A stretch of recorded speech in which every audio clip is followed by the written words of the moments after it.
India champion trophy 2025 का सही मानों में चैंपियन बन चुका है। आपको मेरी इस बात पर कोई शक है, कोई शुबा है, तो आप इसी मेरे चैनल पर मेरी साबका वीडियोस देख सकते हैं।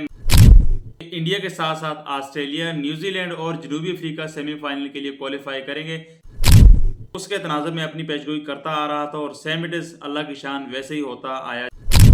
जीतने के लिए उन्होंने जो चाल चली थी, मुझे इसकी भी समझ आ गई और वो चाल क्या थी वो मैं आपको समझाऊंगा। पूरी वीडियो देखनी है, वीडियो स्किप नहीं करनी। बिस्मिल्लाहिर्रहमानिर्रहीम, इट्स खालिद मुगलज़ादा और आप देख रहे हैं मेरा फेसबुक और यूट्यूब चैनल सपोर्ट्स तैयारी।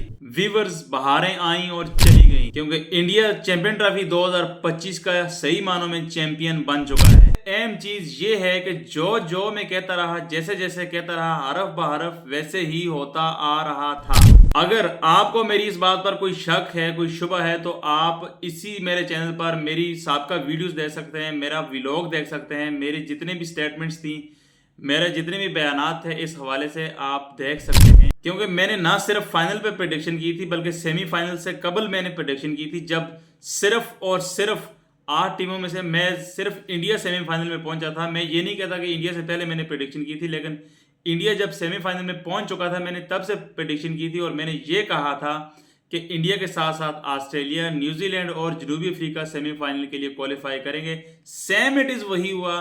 जनूबी अफ्रीका और न्यूजीलैंड और ऑस्ट्रेलिया ने इंडिया के साथ सेमीफाइनल के लिए क्वालिफाई किया। और न सिर्फ मैंने ये कहा था बल्कि मैंने ये भी कहा था कि ऑस्ट्रेलिया को इंडिया के हाथों शिकस्त होगी और न्यूजीलैंड के हाथों जनाब जनूबी अफ्रीका को शिकस्त होगी। तो ये भी सेम इट इज वैसे ही हुआ जैसे मैंने प्रेडिक्शन की थी। आप मेरी साबका वीडियोस देख सकते हैं। इसमें मेरा कोई कमाल नहीं, सिर्फ और सिर्फ मैं जितना मेरे पास क्रिकेट की सेंस है, जितनी मेरे पास क्रिकेट की मालूमात है, उसी के तनाज़ुर में और जो टीम कॉम्बिनेशन बना हुआ होता है मौजूदा, मैं उसके तनाज़ुर में अपनी पेशगोई करता आ रहा था और सेम इट इज अल्लाह की शान वैसे ही होता आया जैसे मैंने कहा। ये तो थी टीम कॉम्बिनेशन के तनाज़ुर में प्रेडिक्शन और मेरी पेशगोई, लेकिन इससे हटकर मुझे इंडिया की स्ट्रेटजी, मुझे इंडिया की हटदर्मी, मुझे इंडिया की क्रिकेट में सियासत और जीतने के लिए जो तड़प थी, जीतने के लिए उन्होंने जो चाल चली थी, मुझे इसकी भी समझ आ गई और वो चाल क्या थी वो मैं आपको समझाऊंगा। पूरी वीडियो देखनी है, वीडियो स्किप नहीं करनी। चैंपियन ट्रॉफी 2017 का जो फाइनल था, जो इंडिया को पाकिस्तान के हाथों जख्म मिले थे, वो अभी अभी भरे ही थे कि इंडिया को चैंपियन बनने की तड़प इंडिया के दिल में जाग उठी। इस ख्वाब को शर्मिंदा ताबीर करने के लिए इंडिया ने सबसे पहले चैंपियन ट्रॉफी के इवेंट को पाकिस्तान से बाहर मुंतकिल करने के लिए लॉबिंग की, जिसमें इंडिया बुरी तरह नाकाम हुआ।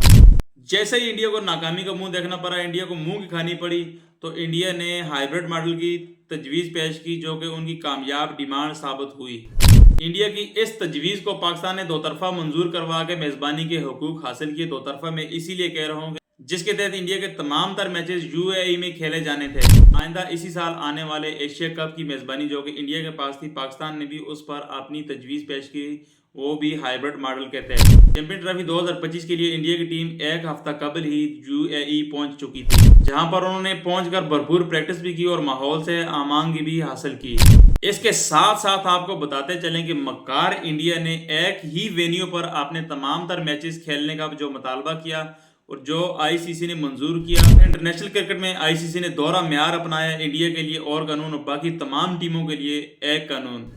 आईसीसी की इंडिया पर इसी मेहरबानी की वजह से पाकिस्तान, न्यूजीलैंड, ऑस्ट्रेलिया और बांग्लादेश को आसानी शिकस्त दी, जिस पर पाकिस्तान समेत दुनिया के बड़े क्रिकेट बोर्ड फट पड़े, जिनमें ऑस्ट्रेलिया, न्यूजीलैंड, बांग्लादेश और इंग्लैंड का क्रिकेट बोर्ड है। हालांकि इंग्लैंड का इंडिया के मद्दे मुकाबल मैच नहीं खेला गया, लेकिन फिर भी हकायक पर उन्होंने बयान दिया और आईसीसी की इस मेहरबानी की भरपूर अंदाज में मजम्मत की, क्योंकि आईसीसी की इस मेहरबानी की वजह से इंडिया फाइनल समेत आपने 5 मैच कंसेक्टिवली इस वेन्यू पर जीतने में कामयाब हुआ है। फाइनल मैच की अगर बात की जाए तो न्यूजीलैंड ने पहले टॉस जीता और पहले बैटिंग का फैसला किया। फैसला तो बज़ाहिर बहुत अच्छा था, क्योंकि इस ग्राउंड पर सबसे हाईएस्ट चेज जो है वो 264 रन है और इसका एवरेज टोटल जो है 222 रन है। न्यूजीलैंड के सामने भारत जैसी एक महार टीम थी, मजबूत टीम थी, जिसका कॉम्बिनेशन बहुत अच्छा था। इसीलिए मैं कहूंगा कि न्यूजीलैंड ने नफसाती फिगर जो है वो उससे 40 से 50 रन जो है वो कम बनाए। अगर ये 40-50 रन न्यूजीलैंड ज्यादा बना लेती तो यकीनन इंडिया को भी टफ टाइम देती और माइट भी पॉसिबल कि आज न्यूजीलैंड चैंपियन होता।